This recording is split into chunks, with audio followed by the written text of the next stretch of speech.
Hello student, कक्षा 7 हिंदी।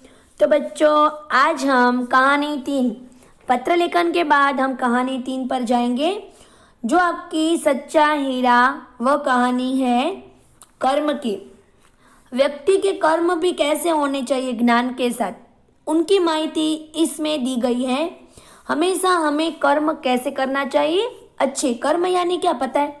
सभी के साथ अच्छा व्यवहार करना, सभी के साथ अच्छी तरह रहना, उनके सामने कैसे बोलना, हमारा बिहेवियर कैसा होना चाहिए, अच्छा होना चाहिए, उनका महत्व दिया गया। अच्छा ज्ञान करने के लिए, अच्छी बातें करने के लिए हम आचरण में जैसा आप अच्छा लोगे तो आपको अच्छा फल मिलेगा, अच्छा कर्म मिलेगा।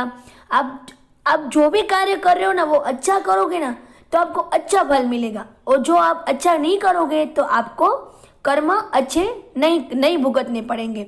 अगर आपने जिंदगी में काम अच्छे किए तो आपको कर्म अच्छा मिलेगा। तो बच्चों, इस कहानी में हम किसको कर्म अच्छी बोलते हैं उनकी जानकारी प्राप्त करेंगे। तो देखो, ये चित्र दिखाई दे रहा है। आपकी टेक्स्ट बुक निकालिए बच्चों, और हाथ में पेंसिल, और मैं जो जितना पैराग्राफ में समझाती जाऊंगी उनके नीचे अंडरलाइन करते जाएंगे। इसीलिए आपको इंग्लिश वर्ड्स है वो मैं आपको मुंह से ही बोलते समझाती जाऊंगी। ओके बच्चों, तो आइए आप अपनी टेक्स्ट बुक निकालिए और हम देखते हैं कहानी। तो देखिए बच्चों, प्रस्तुत इकाई में क्या कहा गया है वो देखिए।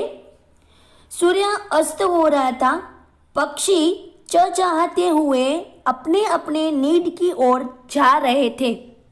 सूर्यास्त होता है ना बच्चे, तभी पक्षी, जो आप बोलते हो बर्ड्स, वह अपने चहचहाते यानी कि चहकना, बोल बोल करते, अपनी आवाज में बोल बोल करके अपने अपने नीड की ओर जा रहे। नीड यानी क्या? घोंसला। पक्षी को खगह भी बोला जाता है और बर्ड्स इंग्लिश में बोलते हो। और नीड यानी कि घोंसला, और नेस्ट जो आप बोलते हो। गांव की कुछ स्त्रियां पानी लेने के लिए घड़े लेकर कुएं की ओर चल पड़ी। स्त्रियां गांव में रहती थी, एक बड़ा गांव था, उसके अंदर स्त्रियां रहती थी। तो वो पानी के लिए, देखो कुएं का चित्र है, वहां सारी स्त्रियां पानी भरने के लिए आ रही थी। पानी भरकर कुछ स्त्रियां अपने घर भी लौट गई। कुछ स्त्रियां पानी भरकर कहाँ लौट गई? अपने घर। और परंतु कुछ बातें भी कर रहे थे। तो उसमें से 4 कुएं में पक्की जगह बैठकर आपस में इधर उधर की बात करने लगी।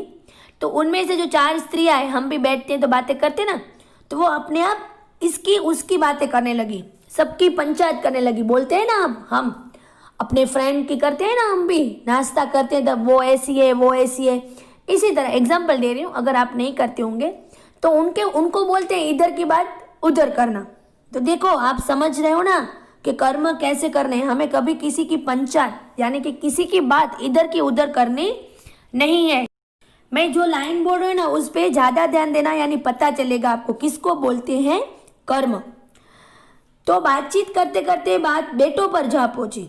उनमें से एक की उम्र सबसे बड़ी लग रही थी। वह कहने लगी, भगवान सबको मेरे बेटे जैसा बेटा दे। मेरा बेटा तो लाखों में एक है। हमारी मम्मी जैसे बातचीत करती है ना सबके साथ कि मेरी बेटी तो बहुत अच्छी है, देखो लाखों में एक है। भगवान सबको एक ही ऐसी बेटी दे, लाखों में जो एक है। इसी तरह एक स्त्री ऐसे बोलने लगी। उसका कंठ भी बहुत मधुर है। कंठ यानी क्या? अंडरलाइन किया है देखो मैंने, गला। मधुर यानी क्या? मीठा, जिनको बोलते हो आप स्वीट। और कंठ यानी कि गला, जिनको बोलते हो आप इंग्लिश में वॉइस। वो बहुत अच्छा गाता है। उनका बच्चा उनकी तारीफ कर रहा है। उसके गीत सुनकर कोयल और मैना भी चुप हो जाते हैं। वो बहुत तारीफ करने लगी स्त्री अपने बेटे की। लोग बड़े चाव से उसका गीत सुनते हैं। चाव यानी इच्छा हो जाती है, ऐसे उनका बेटे का आवाज इतना बड़ा अच्छा है कि उनकी चाव यानी इच्छा हो जाती है। तो देखो, मैंने अभी जो पेंसिल से लिखा है ना स्त्री, तो स्त्रियां, वचन परिवर्तन कीजिए इसमें। एक स्त्री के लिए एक स्त्री, बहुत सारी होती है तो स्त्रियां हो जाती है। देखो मैंने बताया है। इसी तरह मैंने पानी का समानार्थी भी लिखा है, देखो आपको पता ही होगा, जल यानी पानी। दूसरा पैराग्राफ देखें हम।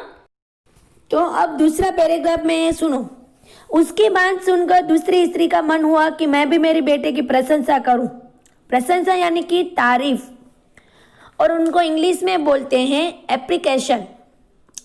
तो पहली स्त्री ने कहा मेरे बेटे की बराबरी कोई नहीं कर सकता। अब वो स्त्री तो उनसे भी अच्छी तरह बोल रही है कि मेरा बेटा तो तुमसे भी अच्छा है। वह बहुत ही शक्तिशाली और बहादुर भी है। वह बड़े बड़े बहादुरों को भी पछाड़ देता है। पछाड़ यानी पटक देता है, हरा देता है सबको। इतना बहादुर है वो। उनकी दूसरी स्त्री को ऐसे बोल रहे हैं कि मेरा बेटा तो तुमसे भी बहुत बहादुर है। जिनको हराना, पछाड़ना यानी हराना, पटकना, डिफीट इंग्लिश में बोलते हैं डिफीट। वह आधुनिक युग का भीम है। उससे भी ज्यादा तारीफ करने लगेगा। वो तो आधुनिक युग का भीम जो हम बोलते हैं ना, भीम किसमें महाभारत में आता है, वो 5 पांडवों में जो भाई था ना भीम, वो उनके जैसा बहादुर था, उनकी बराबरी करा है। यह सब सुनकर तीसरी औरत बोल रही है भला कैसे चुप रही थी मैं भी। सब अपने अपने बेटे की तारीफ कर रहे हैं तो मैं भी कैसे चुप रहूं। तो वो बोल उठी मेरा बेटा तो साक्षात बृहस्पति का अवतार है। बृहस्पति यानी क्या होता है, देखो मैंने लिखा है नीचे, देवों का गुरु और बड़ा ज्ञानी। बृहस्पति यानी जो बोलते हैं ना गुरुवार, वह जो कुछ पढ़ता है एकदम याद कर लेता है। वो तो पढ़ाई में बहुत होशियार है, आप दोनों के बच्चों से भी अलग है। ऐसा लगता है कि मानो कंठ में सरस्वती का निवास हो। सरस्वती यानी विद्या की देवी, कंठ यानी गला, निवास यानी कि घर। तो हमारा कंठ, उसके कंठ में किसका निवास है, सरस्वती विद्या की देवी का। तो इसी तरह तीनों स्त्रियां अपने बेटे की बराबरी, तो हमें किसी की ऐसे एक दूसरे की बराबरी नहीं करनी, तो ये हम अच्छा नहीं कर रहे हैं। सब हम अच्छे हैं। इस पाठ से हमें बहुत अच्छा सीखने को भी मिलेगा। तो बच्चों मैं आशा रखती हूँ आपको ये भाग 1 समझ में आया होगा। तो आप अपने आप ये समझ लें। दूसरी बार मैं दूसरे भाग आपको समझाऊंगी। तो आपको इस पाठ को समझकर अपने आप अक्षर, देखो अंडरलाइन किया है, वो सारे उनके अर्थ समझना है। कहीं और कुछ रह गया हो तो वो भी देख लीजिए आप। ठीक है स्टूडेंट, थैंक यू।